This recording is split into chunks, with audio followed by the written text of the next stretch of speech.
Happy Sunday to you. Taking a live look outside. It is just gorgeous out there already, which is so crazy. It is December, almost January, and we're so comfortable outside already. It's wild. Good morning. I'm Lauren Scafidi.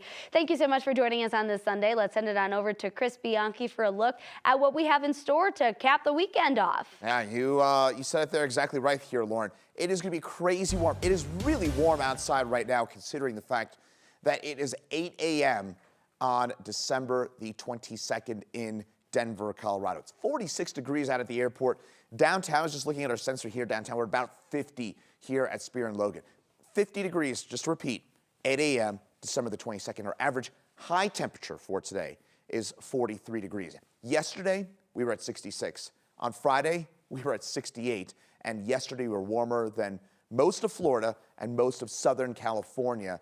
And today, we'll be talking about those temperatures right around that realm once again for us. Eisenhower Johnson tells us I'm showing you this because we may get some light snow in the picture here late tonight and early tomorrow, but no travel impacts through the mountains today and even through the evening time frame. Temperatures right now, teens and 20s for most of the mountains and some 30s for us on the eastern plains and some 40s as well. Today, 64 for us here in Denver. Daily record is 70 temperatures. Most of this about 15 to 20 degrees above average. Radar pretty quiet for us on this Sunday morning, but we do have some more active weather off to our west. That'll pull in some snow showers for us late tonight and through the day tomorrow. But in the mountains, we get a couple of waves of snow and perhaps some wind as well. Those overall headlines, mountain snow for us, an active pattern with Monday, Wednesday, including Christmas Day, and Friday perhaps leading to some snow for us in the mountains. In Denver, our best chance for rain or snow comes Christmas night.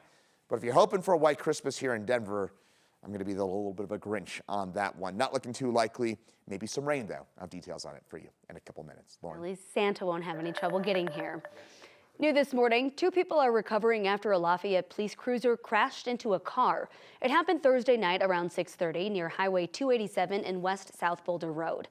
Police say the officer was responding to a rollover crash when they collided with a Toyota Camry. The officer had minor injuries and went to the hospital. The Camry driver complained of minor injuries, but then declined to be taken by ambulance. The Colorado State Patrol is investigating. No citations have been issued. Also new this morning, Sheridan Boulevard is back open at West 38th Avenue. It was closed last night after a few cars crashed.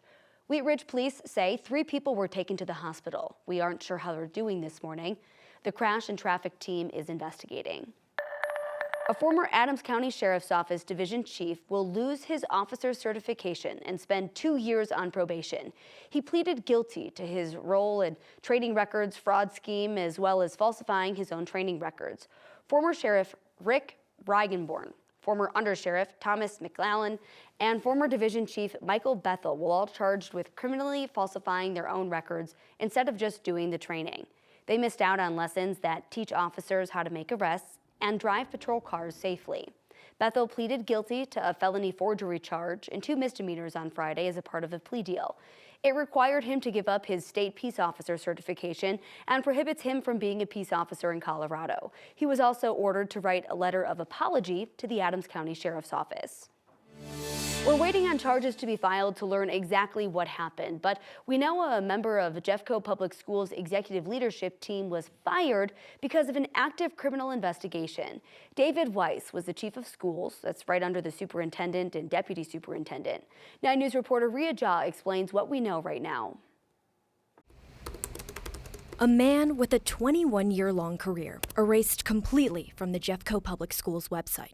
The executive title and biography of David Weiss, the now former chief of schools, was swiftly taken down after he was terminated, effective Thursday.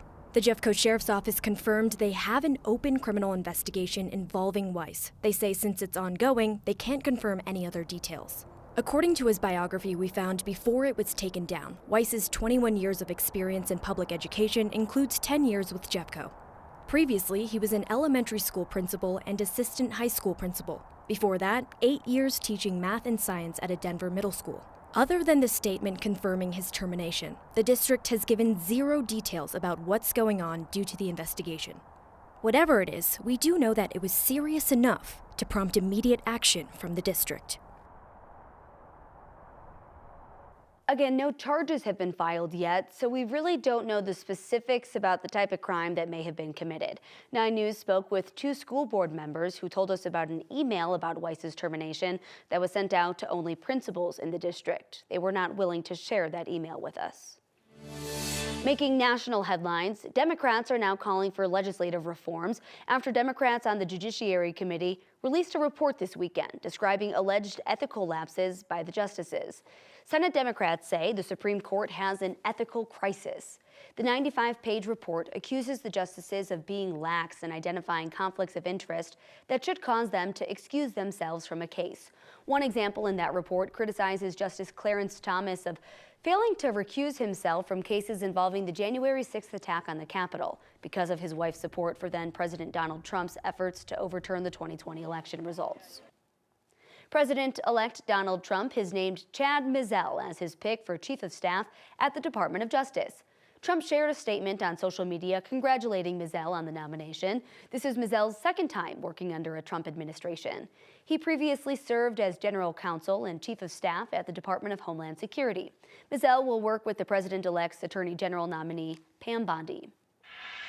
Workers at a Denver Starbucks took to the picket lines and joined a growing national strike against the company. The union says the coffee chain failed to meet its demands for immediate and future pay raises.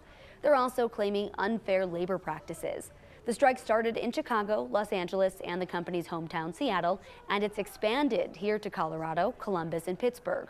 Many of the stores on strike stayed open because management replaced the unionized striking workers with managers and workers from nearby non-union stores. Starbucks baristas gathered outside of the Garden of the Gods location in Colorado Springs this weekend. According to the Starbucks union website, it's the only unionized store in the city. A Starbucks shift supervisor and union delegate says she and her employees were hoping for a raise this year, and while one was offered, it fell short of their expectations.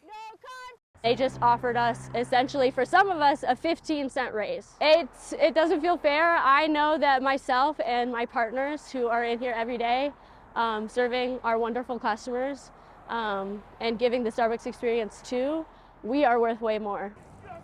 About 25 stores out of more than 10,000 nationwide were not open on Saturday. And for its part, Starbucks corporate says the union ended negotiations prematurely and that it is ready to continue negotiating.